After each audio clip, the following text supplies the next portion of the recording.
السلام علیکم ورحمۃ اللہ وبرکاتہ۔ معزز ناظرین، پہلے آپ اس ویڈیو کو دیکھ لیجئے، پھر آگے بات کرتے ہیں۔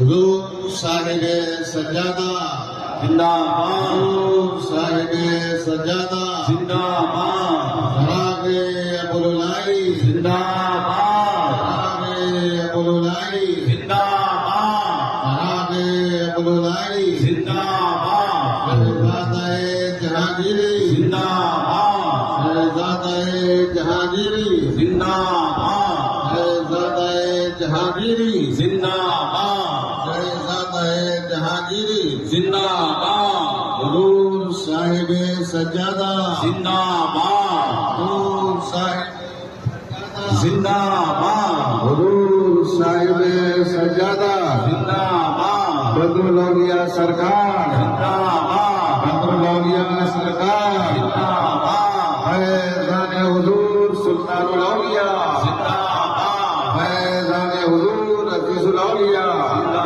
باد۔ جی ناظرین، آپ نے اس ویڈیو کو دیکھا کہ اس ویڈیو میں کس طرح سجدہ کیا جا رہا ہے اور سجدہ کرایا جا رہا ہے۔ ناظرین، پہلے آپ اس ویڈیو کے متعلق مجھے جو کچھ کہنا ہے اس سے پہلے آپ اللہ کے نبی صلی اللہ علیہ وسلم کی ایک حدیث سن لیجئے۔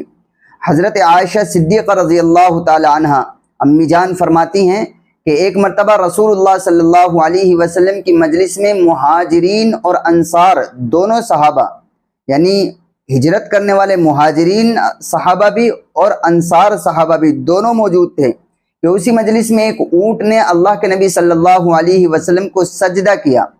تو اس منظر کو دیکھ کر مہاجرین و انصار جو صحابہ وہاں موجود تھے، انہوں نے رسول اللہ صلی اللہ علیہ وسلم سے ارشاد فرمایا کہ اے اللہ کے نبی، آپ کو جانور بھی سجدہ کرتے ہیں، آپ کو درخت بھی سجدہ کرتے ہیں، ان سے زیادہ تو اس بات کے ہم حقدار ہیں کہ ہم آپ کو سجدہ کریں۔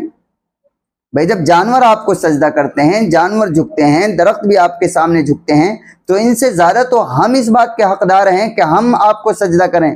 تو اللہ کے نبی صلی اللہ علیہ وسلم نے ارشاد فرمایا اس موقع پر کہ فَقَالَ اعْبُدُوا رَبَّكُمْ، کہ تم عبادت اپنے رب کی کرو، سجدہ اپنے رب کو کرو، اور اکرموا اخاکم، اپنے بھائی کی صرف تم عزت کرو، تعظیم کرو۔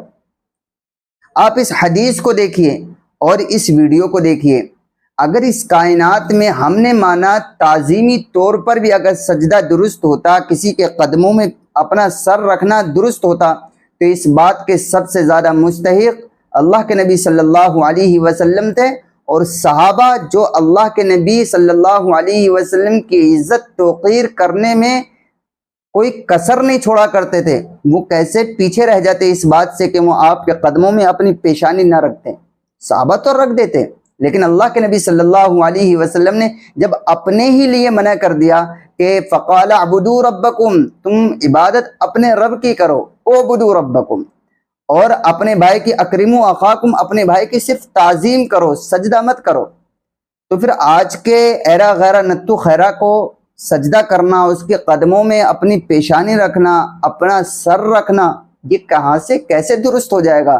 میرے بھائی، یہ لوگ کون سی شریعت کو مانتے ہیں، کس نبی کو مانتے ہیں، یہ کہاں کے ہیں، کیا ثابت کرنا چاہتے ہیں، یہ کیوں دین کو بدنام کرتے ہیں، یہ کیوں شریعت کو بدنام کرتے ہیں؟ کیا ان کے سامنے اللہ کے نبی صلی اللہ علیہ وسلم کی یہ حدیث نہیں ہے کہ ان کے سامنے رسول اللہ اور صحابہ کرام رضوان اللہ تعالی علیہ مجمعین کا اسوہ نہیں ہے؟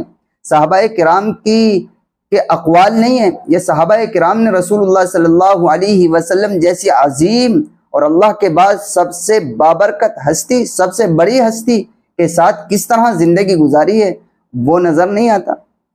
یار عجیب بات ہے، تم اپنے ان چند ٹکے کے مولوی جو مولوی بھی نہیں ہوتے، تم ان کے قدموں میں ایسا اپنا سر رکھ دیتے ہو۔ سوچنا چاہیے، تمہاری عقل بالکل ماری گئی، بالکل سوچنے کے لیے تیار ہی نہیں ہو۔ کچھ تو سوچ لیا کرو کہ جو عبادت تم اپنے رب کے لیے کرتے ہو، جو سجدہ تم اللہ کے لیے کرتے ہو، یہ دوسرے کے لیے کیسے درست ہو سکتا ہے؟ اسی پیشانی کو تم اللہ کے دربار میں جھکاتے ہو، اور یہی پیشانی تم کسی مولوی، کسی پیر فقیر کے قدموں میں لے جا کر رکھ دو، تو کیسے درست ہو سکتا ہے؟ اس پر غور کیجئے اور اس سے توبہ کیجئے۔ اللہ تعالی ہم سب کو عمل کی توفیق عطا فرمائے اور ان تمام حضرات کو جو اس طرح کی حرکتیں کرتے ہیں ان کو اس فعل بد سے، اس حرام کام سے باز رہنے کی توفیق عطا فرمائے۔ اللہ ان سب کو ہدایت عطا فرمائے۔